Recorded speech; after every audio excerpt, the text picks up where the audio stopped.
Já inicio aqui destacando essa informação de um idoso de 69 anos que foi preso ontem em Votuporanga. Ele é suspeito de estuprar a própria neta. Na época, essa garota, uma criança, 11 anos de idade.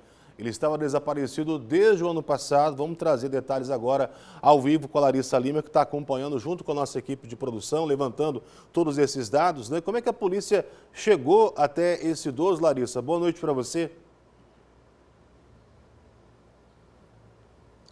Oi, Nelson, boa noite para você e para todos que nos acompanham. As equipes da Delegacia de Defesa da Mulher de Votuporanga conseguiram então chegar até esse homem após ele retornar para a cidade. Ele ficou um longo período aí fugitivo, acabou sendo dado como foragido e depois de um dado momento ele acabou retornando para a cidade de Votuporanga. Foi aí que as equipes então conseguiram encontrar esse homem que é então o autor desse abuso, que teria cometido aí contra a própria neta, uma jovem que na época tinha ainda, uma criança de apenas 11 anos. Segundo informações apuradas, Nelson, diretamente então com a delegada do caso, que é a doutora Edna Rita Freitas, ela informou que esse caso chegou na DDM em Votuporanga em novembro de 2022, quando a mãe dessa menina, portando vários áudios ali que comprovavam que esse homem estaria abusando então da menina, ela chegou na delegacia e apresentou essas provas. Segundo informações, essa menina que morava com o pai na época, que residia ali junto na casa com o agressor, com os avós, o pai, então, teria a guarda dessa menina. Ela teria procurado a mãe para relatar de que estava sendo abusada sexualmente pelo avô. Foi nesse momento em que a mãe mesma sugeriu para ela que ela realizasse essa gravação por formato de áudios para comprovar, então, para levantar provas de que o homem estaria cometendo, então, esse abuso contra a menina. Assim que a menina conseguiu, então, captar todos esses áudios, a mãe, junto com ela, foi até a delegacia e, então, registraram o boletim de ocorrência. A gente conversou hoje mais cedo com a delegada que esteve à frente dessa investigação e a gente vai ouvir agora todos os detalhes mediante ao que tinha nesse áudio, quais eram essas provas na qual foram apresentadas na DDM. Nesse áudio ele oferecia dinheiro, pedia para que ela permitisse que ele praticasse alguns atos libidinosos com ela. E como assim era uma coisa muito grave, porque a menor morava junto com esse abusador, foi pedido medida protetiva no sentido dela ser afastada dele, e permanecer com a mãe durante a apuração dos fatos. E também, quando eu já estava com todas as provas, eu pedi a prisão preventiva dele. O inquérito foi instaurado em dezembro, foi concluído em janeiro e no próprio mês de dezembro eu pedi a preventiva e o juiz deferiu. Mas como saiu a protetiva e ele já tinha conhecimento dessa denúncia, ele fugiu da cidade. Segundo o advogado, ele não tinha conhecimento desse mandado de prisão.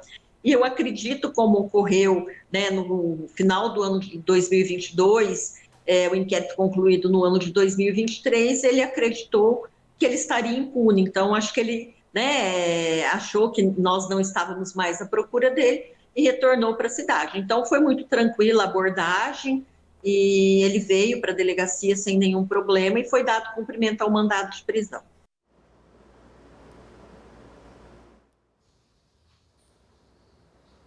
Essas foram, então, as falas da delegada relacionadas, então, a tudo o que aconteceu envolvendo este caso, que vem sendo, então, investigado pelas equipes da DDM desde novembro, então, do ano passado. O inquérito foi concluído em janeiro deste ano, Nelson. Por esse motivo, o suspeito não foi interrogado.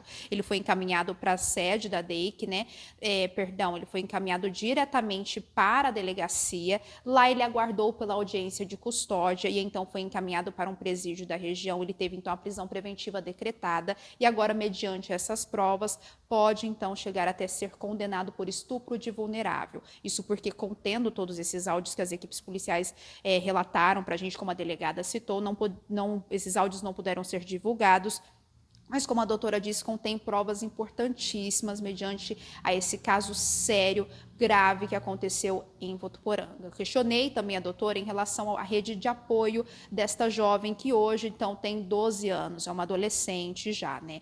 Ela informou que a jovem foi acompanhada por todo o período, desde o registro do caso, por uma equipe, então, do CREAS, que é uma rede de proteção que é disponibilizada pela prefeitura. A família já se mudou, segundo a doutora, da cidade de Votuporanga, Nelson. A menina não reside mais, entanto, na cidade. Por esse motivo, a doutora não tem mais detalhes sobre o acompanhamento dela, mas enquanto ela permaneceu na cidade, ela teve, então, esses atendimentos por meio do CREAS. Outras informações também importantes que a doutora passou é de que a rede familiar é muito importante, Nelson, principalmente em casos como esse, onde acontecem abusos em crianças, jovens e aí adolescentes também, até porque, neste caso, a mãe prestou todo esse apoio, acreditou na versão da filha e acompanhou, foi companheira dela desde o início, acreditando na sua versão, dando a orientação correta para que então elas fossem até a delegacia. Falei também com a doutora em relação ao caso dessa prisão, né, deste homem, que segundo ela, então, foi encaminhado para uma cadeia pública da região. Falei também da questão de todo esse processo de que foi feita, então, essa separação, né, a jovem foi retirada do ambiente onde ela estava e, por esse motivo, a doutora falou também que, através daquela lei Henri Borel, foi por ela que ela conseguiu, então, afastar, tirar a jovem daquele ambiente e, então, conseguiu trocar toda a guarda, que agora a jovem segue sendo acompanhada pela mãe. A gente segue acompanhando esse caso, Nelson, até porque é uma questão muito grave, né? Agora com uma conclusão positiva, com a prisão desse suspeito, mas a gente também segue ali, né, acompanhando a todas as atualizações. Exatamente. E muito boas essas orientações, porque o pai, a mãe jamais deve desacreditar do seu filho ou da sua filha, porque em geral, assim como na violência doméstica, na maior parte das vezes o abusador faz parte do seio familiar. Quando não, está próximo à casa.